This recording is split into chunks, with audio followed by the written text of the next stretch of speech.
மின்னலே மின்னலே என் கண்ணிலே நெஞ்சிலே சொல்லடா கண்ணலே.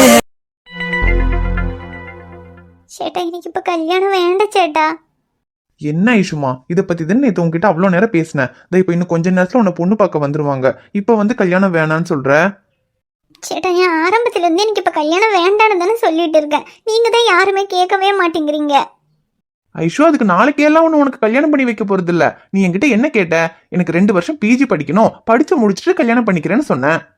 நானும் இப்ப அதை தான் சொல்றேன். நீ உடனே எல்லாம் ஒன்றும் கல்யாணம் பண்ணிக்க வேண்டாம். 2 வருஷம் நீ பிஜி முடிச்சுட்டு கல்யாணம் பண்ணா போதும். ஆனா என்ன, நமக்கு தெரிஞ்ச மாப்பிள்ளைங்கிறதுனால இன்னைக்கு உன்னை பொண்ணு பார்க்க வந்து கல்யாணம் எல்லாம் பேசி முடிவு பண்ணி வச்சிட்டோம்னா அதுக்கப்புறம் நீ படிப்பை முடிச்சதுக்கு அப்புறம் கல்யாணத்தை வச்சுக்கலாம்னு சொல்லிட்டாங்க. உனக்காக தான் நான் ராஜலிங்கம் அங்கிள் கிட்ட ஃபோன் பண்ணி பேசிட்டேன். என் தங்கச்சி பிஜி படிக்கணும்னு சொல்றா, அவ படிப்பை முடிச்சுட்டு தான் கல்யாணம் பண்ணணும்னு. நான் சொல்லும் போது கூட அவங்க கல்யாணம் முடிச்சுட்டு அதுக்கப்புறமா நாங்களே படிக்க வைக்கிறோம்னு சொன்னாங்க. ஆனா நீ தான் அதுக்கு ஒத்துக்க மாட்டியே. அதனாலதான் உனக்காக நானே அவர்கிட்ட சொன்னேன். என் தங்கச்சி கல்யாணத்துக்கு அப்புறம்லாம் படிக்கிறதுக்கு அவளுக்கு விருப்பம் இல்ல, படிப்பை முடிச்சுட்டு தான் கல்யாணம் பண்ணணும்னு சொல்றா. அதனால நம்ம கல்யாணம் எல்லாம் பேசி முடிவு பண்ணிக்கலாம். ஆனா என் தங்கச்சி படிப்பை முடிச்சுட்டு அதுக்கப்புறம் தான் கல்யாணம் பண்ணணும்னு நான் தெளிவா சொல்லிட்டேன்டா. அதுக்கு அவங்களும் ஓகேன்னு சொல்லிட்டாங்க. அவங்க பையன் கிட்ட பேசுறேன், பேசிட்டு கல்யாணத்தை பொறுமையா கூட வச்சுக்கலாம். ஆனா இப்ப பொண்ணு பார்த்து எல்லாம் பிடிச்சு போச்சுன்னா பேசி நிச்சயம் மட்டும் முடிச்சு வச்சுக்கலாம்னு சொல்லிட்டாங்கடா. இல்ல சேட்டா, அதான் கல்யாணம் 2 வருஷத்துக்கு அப்புறம் பண்ணிக்கலாம்னு சொல்லிட்டாங்கல்ல. அப்புறம் இதுக்காக இப்ப உடனே பொண்ணெல்லாம் பார்த்து கல்யாணம் முடிவு பண்ணணும். அத கொஞ்ச நாளைக்கு அப்புறம் பண்ணா பத்தாதா? அது எப்படிடா? அவங்க 2 வருஷம் கழிச்சு கல்யாணத்தை வைக்கிறதுக்கு சம்மதம் சொல்லிட்டாங்க. ஆனா அதுக்கு முதல்ல மாப்பிள்ளை ஒன்ன பார்க்கணும், நீ மாப்பிள்ளைய பார்க்கணும். உங்க 2 பேருக்கும் பிடிச்சு போய் கல்யாணம் பண்றதுக்கு சம்மதம் சொன்னதுனடா அவங்க 2 வருஷம் காத்திருப்பாங்க. மாப்பிள்ளை நமக்கு தெரிஞ்ச பையன் தான். சின்ன வயசுல நம்ம எல்லாம் ஒன்னாதான் விளையாடிட்டு இருப்போம்னு சித்தி சொல்லுவாங்க. ஆனா நமக்கு அவ்வளவா ஞாபகம் இல்லல்லடா. அவனுக்கும் உன்னை ஞாபகம் இருக்காது. இப்ப நேர்ல பார்த்து உன்னை பிடிச்சிருந்தா தானடா நம்ம 2 வருஷத்துக்கு அப்புறம் கல்யாணம் வச்சுக்கலாம்னு சொன்னா அதுக்கு சம்மதிப்பான். இங்க பாருடா, இந்த கல்யாண விஷயத்துல நீ ஆரம்பத்துல இருந்தே ரொம்ப குழம்பி போயிருக்கன்னு நினைக்கிறேன். நீ இந்த அளவுக்கு குழம்ப வேண்டிய அவசியமே இல்ல. இப்போ உனக்கு என்ன பிரச்சனை? நீ படிக்கணும் அவ்வளவுதானே. 2 வருஷம் பிஜி முடிக்கணுங்கிறதுக்காக தானே நீ கல்யாணம் வேணான்னு சொல்ற, இல்ல வேற ஏதாவது காரணம் இருக்கா? சேட்டா அது சொல்லுடா. படிக்கணுங்கிறத தவிர கல்யாணம் வேண்டான்னு சொல்றதுக்கு வேற ஏதாவது காரணம் இருக்கா? இருந்தா என்கிட்ட தயங்காம சொல்லு, அப்பதான் எனக்கு தெரியும்.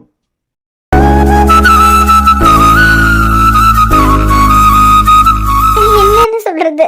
அவனுக்கும் என் மேல லவ் இருந்தா இப்ப நான் எதை பத்தியும் யோசிக்க மாட்டேன். சேட்டங்கிட்ட எல்லா உண்மையும் சொல்லிடுவேன். ஆனா அவனே என்ன வேண்டான்னு சொன்னதுக்கு அப்புறம் சேட்டங்கிட்ட நான் என்னன்னு சொல்லி இந்த கல்யாணத்தை வேண்டான்னு சொல்றது? என்னடா இப்போ உனக்கு என்ன பிரச்சனை? இங்க பாரு, நீ ரொம்ப எல்லாம் யோசிக்க வேண்டாம்.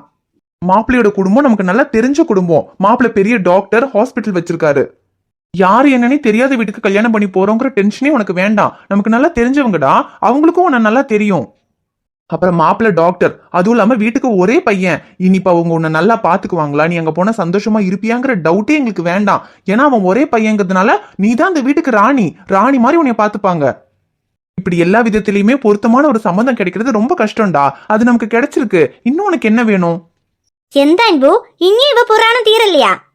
அதுதான் நேத்து ராத்திரி எல்லாம் இவகிட்ட நீ அவ்வளவு நேரம் உட்காந்து பேசி எல்லாம் சொல்லி புரிய வச்சாச்சு இல்ல. இதா இப்ப மாப்பிள்ளை வீட்டுல இருந்து பொண்ணு பார்க்க வந்துருவாங்க. இன்னும் என்ன இவ ரெடி ஆகாம தலையில துண்டும் கட்டி உட்காந்துருக்கா? ஐயோ சித்தி, இருங்க சித்தி, அவங்க வரதுக்கு இன்னும் டைம் இருக்குல்ல. அவ பொறுமையா ரெடி ஆயிக்கலாம்னு உட்காந்துருக்கா. நானும் சரி அது வரைக்கும் சும்மா பேசுவோமேன்னு பேசிட்டு இருக்கேன். அதுக்குள்ள இதுக்கு நீங்க இவ்வளவு டென்ஷன் ஆகுறீங்க? பின்ன டென்ஷன் ஆகாம எந்த செய்ய அன்பு? இந்த கல்யாண விஷயத்துல இவ கூட எனக்கு எப்பவும் டென்ஷன் தான். இது போல ஒரு டாக்டர் சம்மதம் கிடைச்சு எந்த வீட்லயாவது எந்த பொண்ணாவது கல்யாணம் வேண்டான்னு சொல்லுமா? நாளைக்கே கல்யாணம் பண்ணி வச்சாலும் சம்மதம்னு சொல்லி கல்யாணம் பண்ணிட்டு போயிருவாங்க. ஆனா இவகிட்ட நம்ம எவ்வளவு நாளும் இந்த கல்யாணத்துக்காக கெஞ்சிட்டு இருக்கோம், சம்மதிக்கிறாளா? இனி இவகிட்ட எல்லாம் சொல்லி எந்த பிரயோஜனமும் இல்ல. இன்னைக்கு மாப்பிள்ளை வீட்டுல இருந்து பொண்ணு பார்க்க வராங்க. மாப்பிள்ளைக்கு பொண்ணை பிடிச்சு போச்சுன்னா அவங்க எப்ப சொல்றாங்களோ அப்ப நிச்சயம் பண்றோம், எப்ப சொல்றாங்களோ அப்ப கல்யாணம் பண்றோம், அவ்வளவுதான். அதுக்கடையில இவ வாயை திறந்து ஒரு வார்த்தை கூட பேசக்கூடாது சொல்லிட்டேன். சித்தி, ஏன் சித்தி அப்படி சொல்றீங்க? ஏன் மாப்பிளைக்கு மட்டும்தான் பொண்ணை பிடிக்கணுமா? ஏன் இவளுக்கு மாப்பிளைய பிடிக்க வேண்டாமா? இவளுக்கு மாப்பிளைய பார்த்து பிடிச்சிருக்குன்னு சொன்னதான் நம்ம கல்யாணம் பேச முடியும். அல்ல பிடிக்கலன்னு சொல்றதுக்கு என்ன இருக்கு அன்பு? டாக்டர் மாப்பிள்ளை பெரிய ஹாஸ்பிட்டல் வச்சிருக்கு, நமக்கு நல்ல தெரிஞ்ச பையன். இதுக்கு மேல பிடிக்காம இருக்கிறதுக்கு என்ன இருக்கு?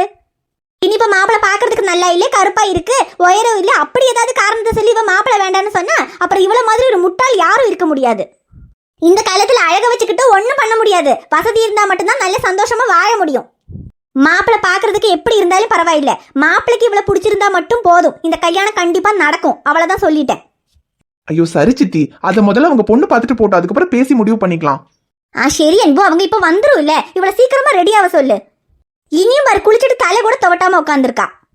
இப்ப என்னமா அவசரம்? நான் ரெடி ஆயிக்கிறம்மா. ஒரு அவசரம் இல்ல. இனி 1 மணி நேரம் இருக்கு மாப்பிள்ளை வீட்ல இருந்து வர்றதுக்கு. அதுக்குள்ள நீ ரெடியானா போதும். அன்பு, நீ அவகிட்ட பேசுனதெல்லாம் போதும். பேசினா திரும்ப திரும்ப கல்யாணம் வேண்டாம் கல்யாணம் வேண்டாம்னு பழைய பாட்டையை தான் பாடிக்கிட்டு இருப்பா. அவளை சீக்கிரமா ரெடியாக சொல்லிட்டு நீ வா. சரி சித்தி, நான் வரேன், நீங்க போங்க. சரி அன்பு. ஐஷு, சித்தி இப்படி கோவமா பேசிட்டு போறாங்களேன்னு வருத்தப்படாத. அவங்க உனக்கு ஒரு நல்ல சம்மந்தம் கிடைச்சிருக்கு, அது எங்க கைவிட்டு போயிருமோங்கிற பயத்துல தான் அப்படி பேசிட்டு போறாங்க. நீ தேவையில்லாததெல்லாம் யோசிச்சு டென்ஷன் ஆயிட்டு இருக்காதுடா. முதல்ல அவங்க வந்து பொண்ணு பார்த்துட்டு போட்டும், அப்புறமா நம்ம என்னன்னு பேசி முடிவு பண்ணிக்கலாம். சரி, நீ ரெடி ஆகுடா. அப்ப என்ன சாரி கட்டணுமா? உனக்கு தான் சாரி கட்ட தெரியாதே. இரு, அண்ணிய வர சொல்லட்டா, அவ நல்லா கட்டி விடுவா. இல்ல சேட்டா, வேண்டாம், இது சாரி இல்ல, தாவணி தான், நான் கட்டிக்கிறேன். ஓ, தாவணியா? சரி, அப்ப நீயே கட்டிக்க. வேற ஏதாவது உனக்கு மேக்கப் எல்லாம் போடணும்னா அவன் அண்ணிக்கிட்ட சொல்ல, அவ வந்து போட்டு விடுவா. இல்ல வேணும் சேட்டா, ஞானே பாத்துக்கிறேன். சரிடா, அப்ப நீ ரெடி ஆயிரு. நான் மாப்பிள்ளை வீட்டுக்காரங்க வந்ததும் உன்னை கூப்பிடுறேன். சரி சேட்டா.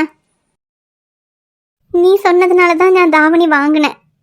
தாவணி கட்டி முதல்ல உனக்கு தான் காமிக்கணும்னு ஆசைப்பட்டேன். உனக்காக நான் வாங்கின தாவணி இப்படி என்ன பொண்ணு பார்க்க வர்றதுக்காக கட்டுவேன்னு நினைக்கல. இன்னைக்கு பொண்ணு பார்க்க வர்றதை என்னால் என்ன செஞ்சும் தடுக்க முடியாது. ஆனால் இந்த தாவணி நான் கட்டி என்னை முதல்ல நீ தான் பார்க்கணும். நான் சொல்ல வேண்டிய எல்லாத்தையும் உன்கிட்ட சொல்லிட்டேன். ஆனால் அப்பவும் உனக்கு என் காதல் புரியவே இல்லை. இப்போ என்ன பொண்ணு பார்க்க வர்றதுக்கு இன்னும் 1 மணி நேரம் தான் இருக்கு. கடைசியாக உன்னை பார்த்து என் காதலை புரிய வைக்க முயற்சி பண்ணுறேன். இப்போவும் நீ புரிஞ்சுக்கலனா இதுக்கப்புறம் என்ன பண்ணுறதுன்னு எனக்கு தெரியல.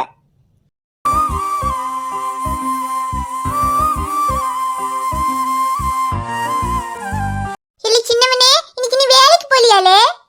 இல்ல சிம்ரன், இன்னைக்கு காலையில நேரத்துல எந்திரிச்சு வேலைக்கு கிளம்பணும்னு நினைச்சேன். ஆனா இன்னைக்குன்னு பார்த்து ஓனர் கூப்பிட்டு லீவுன்னு சொல்லிட்டாரு. ஏமலே லீவுனா நல்லது தானே? வீட்ல இருந்து நல்லா ரெஸ்ட் எடுக்க வேண்டியது தானே? ஆமா, ரெஸ்ட் எடுக்கிறாங்க. இன்னைக்கு தான் வீட்டுல இருக்கவே கூடாதுன்னு நினைச்சேன். ஆமா, இன்னைக்கு தானே ஐஷுவா பொண்ணு பார்க்க வரதா சொன்னாங்க. வந்துட்டாங்களா? இல்லலே, இன்னும் வரல. காலையில நேரத்துல வரதா தான் இருந்தாவோ.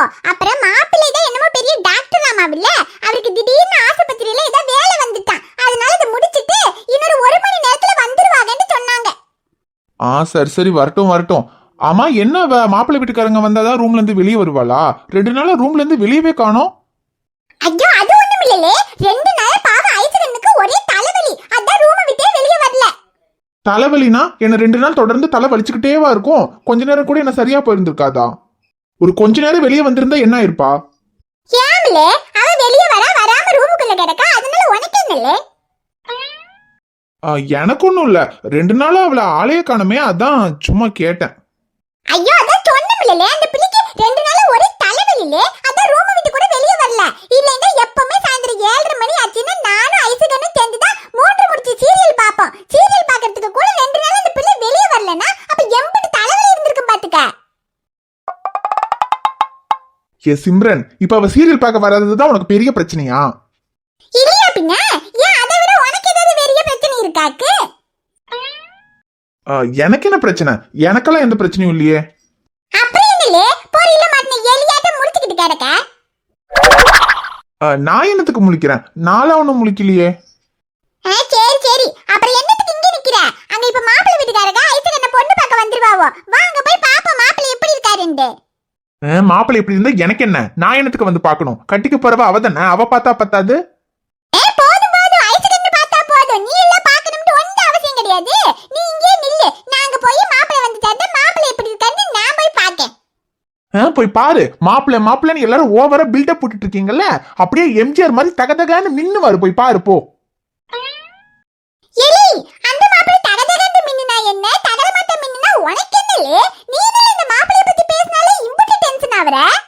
எனக்கு என்ன டென்ஷன்? எனக்கு டென்ஷன் எல்லாம் ஒண்ணும் இல்லையே. மாப்பிள்ளை வீட்டுக்காரங்க வந்துருவாங்க, நீ போ. போறேன். டென்ஷன் எல்லாம் ஒண்ணு இல்லன்னு உன் வாய் தாம்பலே சொல்லுது. ஆனா உன் முகரைய பார்த்தாலே தெரியுது என்னமோ டென்ஷனா இருக்கேன்னு. ஆனா என்னன்னு தான் தெரியல. ஒரு டென்ஷனும் இல்ல, நீ போ சிம்ரன். ஆமா, போகத்தான் போறேன். அப்புறம் பின்ன இப்ப மாப்பிள்ளை வந்துருவாருல்ல, மாப்பிள்ளை எப்படி இருக்காருன்னு நான் பார்க்க வேண்டாமாக்கு? நான் போய் மாப்பிள்ளைய பார்த்துட்டு வரேன். நீ இங்கே நில்லு, நான் பார்த்துட்டு வந்து மாப்பிள்ளை நீ சொன்ன மாதிரி எம்ஜிஆர் ஆட்ட தக மின்றாரா இல்லையான்னு சொல்லுதேன். அவன் எப்படி இருந்தா எனக்கு என்ன? இந்த சிம்ரனுக்கு தேவையில்லாம என்ன வெறுப்பேத்திட்டு இருக்கு? இதுக்கு மேல எங்க நின்னா இந்த சிம்ரன் மாப்பிள்ளைய பார்த்துட்டு வந்துட்டு அப்படி இருக்காரு இப்படி இருக்காருன்னு வேணும்னே நம்மள கடுப்பேத்தும். அதுக்கு பேசாம வெளியே எங்கேயாவது போயிடலாம். டே அபிமா, வா நம்ம வெளியே போலாமா? போலாம் பேபி. எங்க போறோம்? எங்கேயாவது போலாம் வா. இந்த வீட்ல இருந்தா டென்ஷன் தான் ஆகும். எங்க போறோம்? ஐஸ்கிரீம் சாப்பிட போறோமா? சரி வா, ஐஸ்கிரீம் வாங்கி தரேன், போலாம் வா. பேபி பேபி ஐஸ்கிரீம் சாப்பிட போறதா நம்ம ஐட்டுவையும் கூட்டி போலாம். பாவம் ஐட்டுக்கு ஐஸ்கிரீம்னா பிடிக்கும். ஷோ, அவளதான் நினைக்க கூடாதுன்னு நினைச்சா இன்னைக்கு எல்லாருமா சேர்ந்து எனக்கு கடுப்பேத்திட்டு இருக்காங்க. டே அபி, அவெல்லாம் ஒண்ணு இன்னைக்கு நம்ம கூட வரமாட்டா. நீ வா, நம்ம 2 பேரும் போய் ஐஸ்கிரீம் சாப்பிட்டு வரலாம். ஏன் வர மாட்டா? ஐட்டு வருவா. பாப்பா ஐஸ்கிரீம் சாப்பிட போலான்னு கூப்பிட்டா ஐட்டு வருவா பேபி. இது நான் போய் ஐட்டுவை கூட்டிட்டு வந்துடுறேன். ஐயோ அபி, வேணா சொன்னா கேளு. அவளையெல்லாம் இன்னைக்கு போய் கூப்பிட முடியாது. அவெல்லாம் இன்னைக்கு பிஸியா இருப்பா. நம்ம 2 பேரும் போலாம் வா. இல்ல பேபி, நான் சொன்னேன்ல ஐட்டு வருவான்னு. அங்க பாரு ஐட்டு வரா. என்னது, ஐஷு வராளா? ஆமா பேபி, பின்னால பாரு. ஐயோ, அவ எதுக்கு இங்க வரா? ஐட்டு பேபி என்ன ஐஸ்கிரீம் சாப்பிட வெளியே கூட்டிட்டு போட சொன்னானே. அப்ப நான் உன்னையும் கூட்டி போலாம் சொன்னேன். அப்ப பேபி இன்னைக்கு நீ எங்க கூட வர மாட்டே சொன்னா. ஏன் நீ இன்னைக்கு எங்க கூட வர மாட்டே? உன் பேபி கூட நான் வரமாட்டேன்னு சொல்லவே இல்லையா அபி? நான் வரேன்னு தான் சொல்றேன். ஆனா உன் பேபி தான் வேண்டான்னு சொல்றான். ஷோ, இப்ப கூட மென்டல் மாதிரி பேசிட்டு இருக்கா. இன்னும் கொஞ்ச நேரத்துல பொண்ணு பார்க்க வர போறாங்க. அவங்க வர்ற நேரத்துல இவ அங்க இல்லாம இங்க ஏன் கூட நின்னுக்கிட்டு இருக்கான்னு யாருக்காவது தெரிஞ்சா அதுக்கு வேற பெரிய பிரச்சனையாகும். அது கூட தெரியாம பைத்தியம் மாதிரி இங்க வந்து எதுக்கு நின்னுக்கிட்டு இருக்கா? அபி, இப்ப எதுக்கு அவ இங்க வந்திருக்கா? அவளை கீழே எல்லாரும் தேடுவாங்க. அவளை கீழே போக சொல்லு. நான் போயிடுறேன். ஆனா அதுக்கு முன்னால எனக்கு கொஞ்சம் பேசணும். நான் பேசிட்டு போயிடுறேன். இன்னும் என்ன பேசணும்? அதான் எல்லாம் பேசியாச்சுல்ல. இனி பேசுறதுக்கெல்லாம் எதுவும் இல்ல. அவளை கீழே போக சொல்லு அபி. நீ என் கூட பேச மாட்டேன்னு எனக்கு தெரியும். நீ என் கூட பேசாட்டியும் பரவாயில்ல. ஆனா ஒரே ஒரு தடவை திரும்பி என்ன பாரு, அது போதும். நான் போயிடுறேன். எதுக்கு பார்க்கணும்? எனக்கு யாரையும் பார்க்க வேண்டாம். ஏடா, நீ சொல்லிதான் தாவணி கட்டணுங்கிற ஆசையே எனக்கு வந்தது. உனக்காக தான் தாவணி கட்டியிருக்கேன். ஒரே ஒரு தடவை திரும்பி பாரு, நான் போயிடுறேன்.